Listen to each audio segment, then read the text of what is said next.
Reka twongere tubasuhuze tubifurize ibihe byiza tubifurize igitondo cyiza igitondo cyuje umugisha kuri mwebwe mutega amatwi ndetse mugakurikirana amakuru n'ibiganiro tugenda tubagezaho. Turi mu gitondo cya tariki ya 21 z'ukwezi kwa mbere umwaka wa 2026. Inshuti bavandimwe, reka tuze kubana namwe muri byinshi bikomeje kugenda bitangazwa birimo n'amakuru akomeje kugenda yibigaragara hariya ku butaka bw'igihugu cy'u Burundi. Turaza gukubitira mu ngingo zigiye zitandukanye tuze kurebera hamwe ibikomeje kugenda bivugwa muri CNDD FDD, aho habura iminsi ine ng'inama rukokoma, inama karundura iterane. Nyamuneka iyi nama ariko ku munsi waje twe twabwiye yuko hari yibanziriza yari yabanje kugenda iterana, aho yaje kugenda itegura byinshi ndetse inagaragaza neza 100% yuko umunyamabanga wa CNDD FDD Reverien Ndikuriyo icyifuzo cyo kuba yarekura uyu mwanya mu by'ukuri babaye nk'ababimwemerera, gusa azitabira iyi nama nyamuneka nk'abandi bose ndetse yumve n'imyanzuro ikomeye cyane igomba kuzagenda iva muri iyi nama. Turaza kugenda tureba ibyari byo, turebe ku buzima bw'umukuru w'igihugu Perezida Evariste Ndayishimiye, aho bivuga yuko uyu mukuru w'igihugu amaze iminsi atagaragara mu ruhame ndetse binavugwa yuko yaba afite ikibazo cy'ubuzima. Benshi baravuga bati cyaba ari cya kibazo cy'abayobozi b'abarundi batajya baramba cyangwa se batajya bava ku ngoma ari bazima, aho bivuga yuko uyu mukuru w'igihugu cy'u Burundi ashobora kuba yaramaze kugenda avangirwa cyangwa se ahabwa akantu. Muraza kugenda mumenya ibyari byo, ariko nanone tuze kugenda turebera hamwe ku ngabo z'u Burundi bivuga yuko ku munsi w'ejo zoherejwe ku bwinshi by'umwihariko muri Kivu y'Amajyepfo muri teritwari ya Karemi, aho bivuga yuko amakamyo menshi ndetse n'amato menshi apakiye abasirikare b'abarundi bongeye kwiyongera mu bice bitandukanye bya Kivu y'Amajyepfo, aho bavuga yuko nyamuneka haba hari imyiteguro idasanzwe y'intambara. Ariko nanone bikavuga yuko bita Prime Niyongabo na Reverien Ndikuriyo baba bari mu mugambi ukomeye cyane wo kunyegeza ubutegetsi, ndetse Perezida Evariste Ndayishimiye we yamaze kugenda abakuraho amaboko. Ubu ngubu biravuga yuko uwo bita Evariste Ndayishimiye arimo arakorana n'uwo bita Ildefonse Ndikumana usanzwe akuriye ubutasi bw'iki gihugu cy'u Burundi, ndetse biravuga yuko uwo bita Ndegeya Diomedi ashobora kuza gufata umwanya wo kugirwa umugaba mukuru w'ingabo z'iki gisirikare cy'u Burundi mu gihe Prime Niyongabo yakomeza umugambi we wo gufunga umutwe. Turaza kugenda tureba ibyari byo nyamuneka di murabizi neza yuko ibyaca ari amakuru iki gihugu cy'u Burundi. Nanone ibintu byamaze kugenda bihinduka umunota ku munota. Perezida Evariste Ndayishimiye niwe tugiye kubanza tureba ngo ubuzima bwe buhagaze bute kuri aya masaha. Amakuru rero duheruka kugenda twakira agaragaza yuko uyu mukuru w'igihugu cy'u Burundi aheruka kugaragara mu ruhame ku itariki ya 18 z'ukwezi kwa mbere umwaka wa 2026, ndetse abari hafi ye banagaragaza yuko mu biro byiwe yaba atari kugenda ahagera, aho bivuga yuko uyu mukuru w'igihugu ubuzima bwe bwaba buri mu kaga gakomeye cyane. Ndetse nyuma yuko kandi hari amakuru yari amaze iminsi acicikana agaragaza yuko uwo bita Reverien Ndikuriyo yaba afite umugambi ukomeye cyane wo kwica Perezida Evariste Ndayishimiye cyangwa se kuba yagenda mu by'ukuri apanga ikibi. Ndetse biravugwa yuko uyu mukuru w'igihugu ukurikije uburyo umwuka utaruhagaze yaba nyamuneka yaramaze kugenda agirirwa nabi.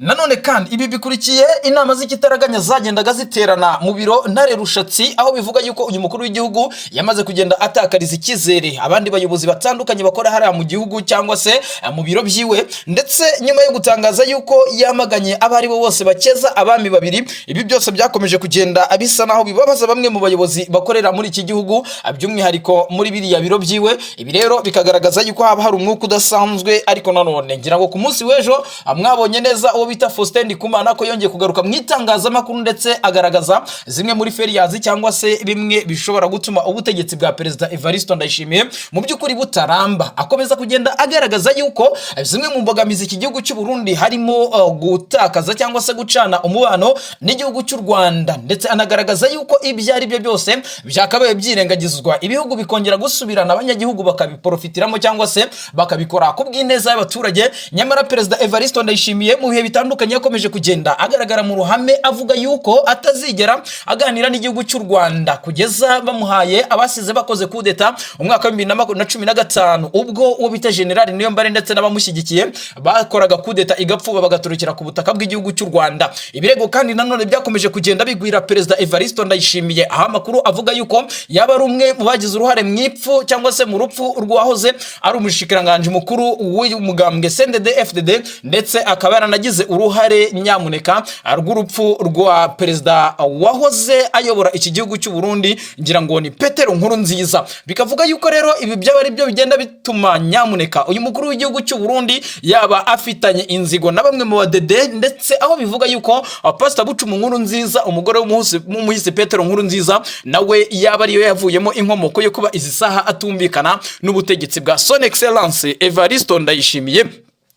Ibi byahise bituma nyamuneka igisirikare cy'u Burundi gisubira inyuma mu buryo budasanzwe, aho amakuru avuga yuko iki gisirikare cy'u Burundi cyongeye gusubira inyuma mu myanya ya nyuma muri Afrika, nyuma yuko kandi iki gisirikare cy'u Burundi cyari cyaramaze kugenda kiba igisirikare cy'umwuga. Uyu Perezida Evariste Ndayishimiye agakomeza kugenda ashinzwe ibirego bitandukanye birimo kuba igisirikare cy'u Burundi yaba yaragihemukiye cyangwa se yaba ari we wagize umugambi n'uruhare rwo kuba igisirikare cy'u Burundi cyakomeza kugenda gisubira inyuma. Amakuru akavuga yuko rero nyuma yuko umupaka wa Kavimvira ufunguwe inyeshyamba za M23 zivuye hara mu mujyi wa Uvira, hari amakuru avuga yuko rero ingabo z'u Burundi zongeye kwiyongera ku bwinshi ku butaka bw'igihugu cya Kongo. Nyamuneka bakurikiye inzahabu ndetse bakagaragariza amahanga yuko baba bagiye kurwanya Red Tabara, ariko nyamuneka nuko abasirikare b'u Burundi rimwe na rimwe ibi bitero cyangwa se urugamba rwo muri Kongo rutajya rugenda rubahira. Ni M23 yo yamaze kugenda itanga gasopo ndetse inagaragaza abanyamurenge bakomeje kugenda bicirwa hariya mu mujyi wa Uvira, ndetse binagaragara yuko benshi bamaze kugenda bahungira mu bice bya Kamanyola. Mu gihe ibyo byose byakomeza kugenda bikorwa ndetse n'igihugu cy'u Burundi gikomeza kugenda kirebera, M23 yiteguye kandi kuba yashyira mu bikorwa ikaviyora agahenge Leta Zunze Ubumwe za Amerika zabasabye bagasubira mu mujyi wa Uvira bakajya kuri storinga amahoro. Turaza kugenda tureba ingingo nyinshi zigiye zitandukanye, turebe nyamuneka ngo bihagaze bite hano ku butaka bw'igihugu cy'u Burundi. Twari twababwiye yuko muri CNDD FDD haba hari inama rukokoma yateranye ku munsi w'ejo. Inama ikaba yarafatiwemo imwe mu myanzuro ikomeye cyane, ndetse uwo bita Reverien Ndikuriyo nibwo yamanitse inkweto cyangwa se nibwo yagaragaje yuko mu by'ukuri bwa kabiri atazongera kwiyamamaza kuyobora uyu mugambwe CNDD FDD. Bikavuga yuko rero uyu mugabo Reverien Ndikuriyo gahunda yaba ikomeje. Reverien Ndikuriyo bivuga yuko ku itariki ya 25 hateguye inama ikomeye cyane. Iyi nama ikaba izateranyirizwa hamwe bamwe mu bayobozi bakomeye muri CNDD FDD, kandi nkuko bigaragara iyi nama izasoza n'ubundi hamenyekanye ugomba gusigara ari kandida perezida mu matora ateganyijwe umwaka wa 2027. Benshi bakavuga yuko mu by'ukuri Reverien Ndikuriyo n'ubundi igihe yaba agiye kuyobora iki gihugu cy'u Burundi naho byaba bitandukanye nuko Perezida Evariste Ndayishimiye yarayoboye, bakagaragaza yuko uwo bita Ndakugarika niwe wenyine ufite ubushobozi bwo kuba yakora cyangwa se yasavinga iki gihugu akaba yagishyira ku murongo. Nubwo bwose uyu mugabo yakomeje kugenda agaragaza yuko politike ye ari ntiteranya, ndetse izi saha ni wamenya ngari ku ruhe ruhande, ntago mu by'ukuri yajya agerageza kugaragaza amarangamutima ye. Nubwo bwose yagaragaje yuko afite ubushobozi bw'imbaraga ndetse no mu bya politike diplomasi byose kuba yayobora iki gihugu cy'u Burundi.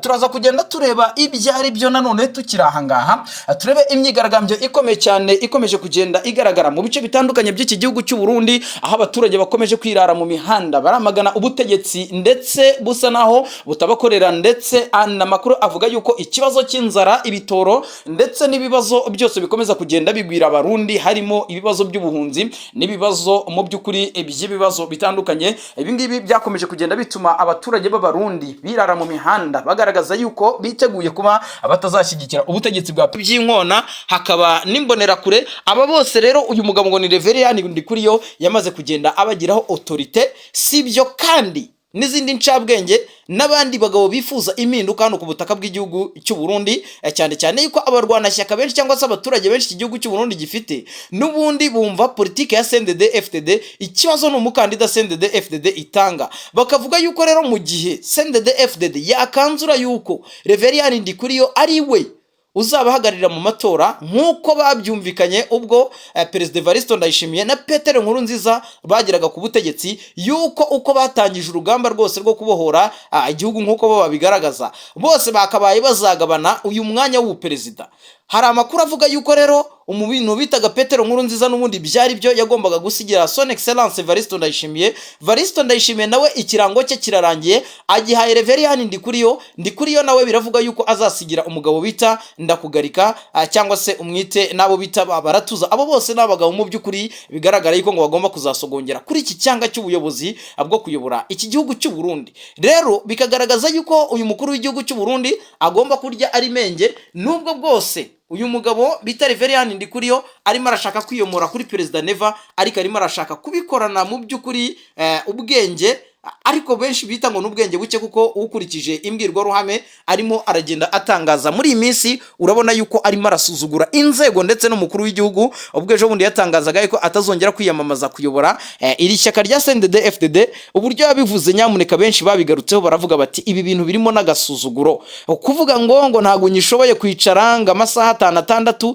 ibyo ngibyo ntago ari impamvu, by'umwihariko ku muturage ukunda igihugu cyangwa se wifuza gukorera igihugu cyiwe.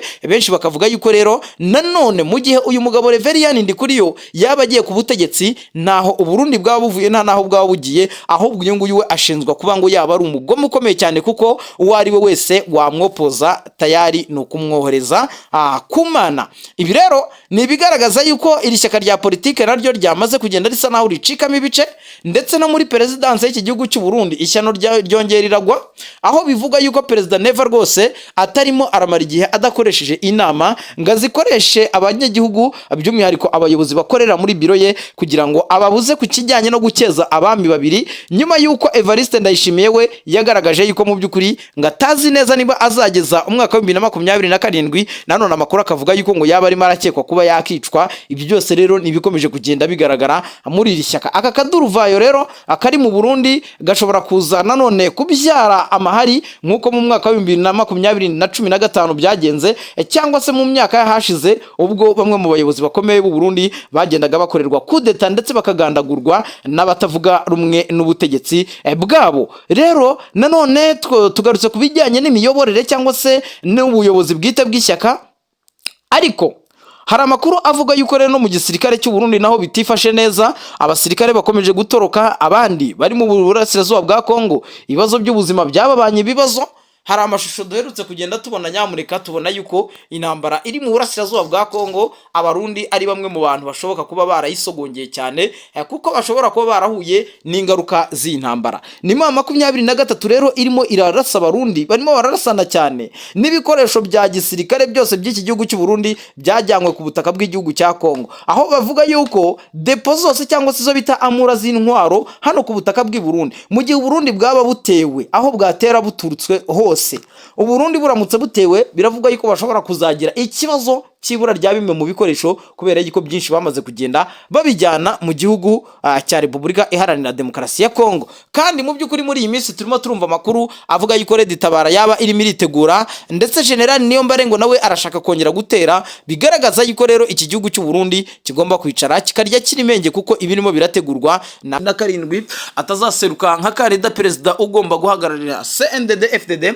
Ndetse biragaragara yuko mu gihugu cy'u Burundi abaturage ab'iki gihugu cy'u Burundi bamaze kugenda bagaragaza yuko Perezida Neva atagifite ububasha n'ubushobozi mu by'ukuri bwo kuba yagenda yongera kuyobora iki gihugu. Tuza kugenda uwo bita Arendi Kumana, bivugwa yuko ubuzima bwe bugeramiwe nyuma yo kugaragaza ndetse no gushyira hanze bamwe mu bifi binini bya rutura byo mu CNDD-FDD ndetse no mu gisirikare, nyuma yuko uyu mugabo akomeje kugenda abazwa amafaranga y'ubutare bwagiye bugurishwa hirya no hino mu bihugu bitandukanye. Murabizi neza yuko uyu Dr. Arendi Kumana niwe minisitiri ushinzwe imari ndetse n'ubutunzi bw'igihugu hano ku butaka bw'igihugu cy'u Burundi. Bivuze yuko rero umutungo w'igihugu urimo amafaranga agiye akomoka ku mabuye y'agaciro iki gihugu cy'u Burundi cyagiye kigurisha mu gihugu cy'Ubushinwa, byose niwe bigenda bibazwa. Hari benshi bakomeza kugenda basaba Evariste Ndayishimiye yuko aya mafaranga agomba kugenda ayagaragaza, nyuma yo gukekwa bikomeye cyane yuko yaba mu by'ukuri ashaka kuyashyira mu mufuka wiwe. Ibyo byose turaza kugenda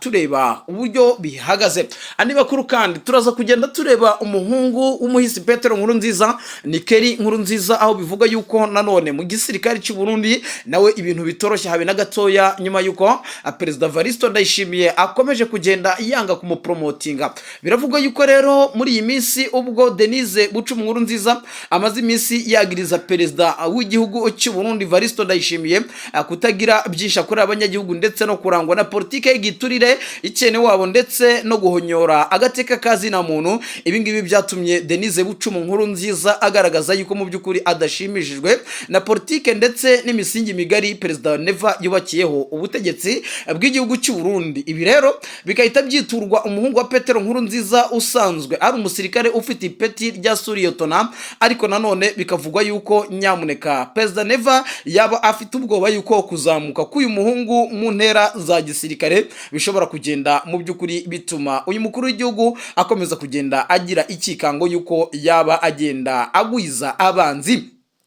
Ibaye nyuma yuko kandi hari amakuru y'ubwino agaragaje yuko madamu wa Perezida Evaristo Ndayishimiye we agaragaje yuko mu by'ukuri nawe atishimiye izamuka ku mapeti ry'uyu mutaramu cyangwa se ry'urugwaruka. Uyu muhungu nyamuneka bivuga yuko yaba afite ubasha mu gisirikare cy'u Burundi, ariko nanone uyu mwigeme n'umwigeme barundi muraza kutubwira uburyo urubyiruko rwa gisore barwita n'umwigeme, abigeme ngira ngo n'abakobwa muraza kugenda mutubwira. Bikavuga yuko rero uyu musore mu by'ukuri yaba arimo arazamuka neza mu gisirikare ndetse akaba afite discipline, bigaragara yuko ashobora kuzavamo umuyobozi w'ingabo mu myaka y'ahazaza. Bikavuga yuko rero byaba bikomeje kugenda biba akangaratete.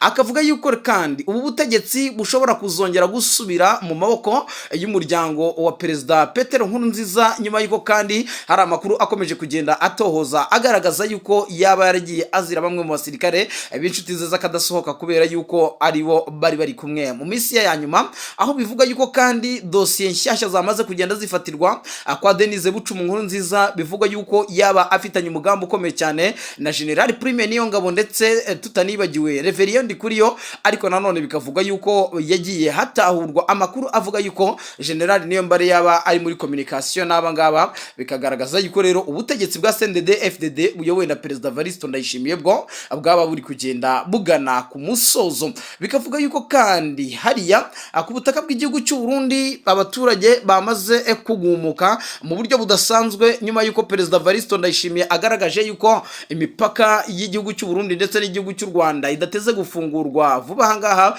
Gusa icyo yagejeje ku baturage cyangwa se amagambo Reverien Ndikuriyo yagiye ageza ku baturage yagaragazaga yuko mu by'ukuri ifungurwa ry'imipaka ritari vuba ahangaha, abaturage b'igihugu cy'u Burundi bagomba gufunga umukanda. Ibi kandi nanone bikakurikirana n'ibikorwa by'ubugizi bwa nabi bimaze iminsi biri gukorwa n'imbonerakure mu bice bitandukanye yaba mu makambi y'abakongomani, ariko nanone bikavuga yuko hari ingo zimwe na zimwe zimaze iminsi ziri kugenda zisakwa, aho bivuga yuko izi mbonerakure zaba zirimo zirirara mu mihana y'abaturage bakomeza kugenda babashinza bimwe mu bikorwa bijyanye n'ubugambanyi. 23 rero nayo yamaze kugenda igaragaza yuko itewe impungenge no kwiyongera kw'ingabo z'u Burundi mu bice bya Bibogobogo ndetse n'ibice bitandukanye bya Kivu y'Amajyepfo, nyuma y'urugamba rukomeye cyane inyeshyamba za 23 zakomeje kugenda zirwanamo n'ingabo z'u Burundi mu bice bya Kamituga ndetse na Mwenga. Ubu ngubu biravuga yuko urugamba rukomeye cyane rw'igisirikare cy'u Burundi ndetse na 23 ruri muri Makobora ya mbere ndetse na Makobora ya kabiri,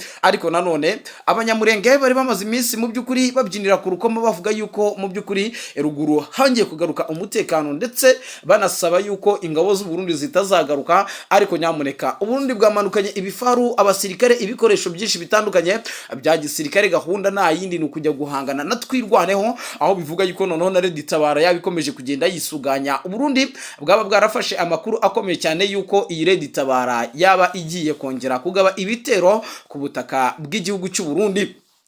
Ibi rero nyamuneka nibigaragaza yuko muri aka karere ka Afrika burasirazuba ibintu bitoroshye. Ngira ngo ku munsi waje nibwo twabagezagaho indi nkuru ikomeye cyane, aho bivuga yuko mu butegetsi bwa CNDD FDD ibintu bikomeje kugenda bihindura isura, nyuma yuko mu by'ukuri Minisitiri w'Ububanyi n'Amahanga w'igihugu cy'u Burundi yaramaze yitwa Bizimana Edouard. Uyu mugabo mu by'ukuri biragaragara yuko yaje kugenda agaragaza aburyo budasanzwe ndetse bigaragara yuko yaratwikishije igihugu cy'u Burundi, ariko perezida Neva nk'incabwenge isanzwe imenyereye ibya politike ahita yexkiza bikomeye cyane ku gihugu cya Katari nyuma yuko uyu mushikiranganje ujejwe bubanyi n'amahanga yari amaze kugenda mu by'ukuri agaragaza amwe mu magambo bigaragara yuko yari menase ku gihugu cya Katari, ndetse umubano w'ibihugu byombi yaba igihugu cy'u Burundi ndetse n'igihugu cya Katari ukaba wari bugende uzamo agatotsi. Ngira ngo dutangira amakuru twababwiye ihura rikomeye cyane riteganyijwe hagati ya General Mubaraka Muganga ndetse na Prime Niyongabo. Prime Niyongabo ashobora kuza kugirira uruzinduko mu gihugu cy'u Rwanda nyuma yuko ibihugu byombi yaba igihugu cy'u Rwanda ndetse n'igihugu cy'u Burundi bimaze iminsi birebana ayingwe, by'umwihariko igihugu cy'u Burundi kimaze iminsi gishinza igihugu cy'u Rwanda yuko ngo cyaba gishyigikiye abashaka gukuraho ubutegetsi bw'igihugu cy'u Burundi, ariko nanone u Rwanda narwo rukagaragariza igihugu cy'u Burundi yuko rumaze iminsi rukorana barashaka guhungabanya umutekano w'u Rwanda aribo FDLR.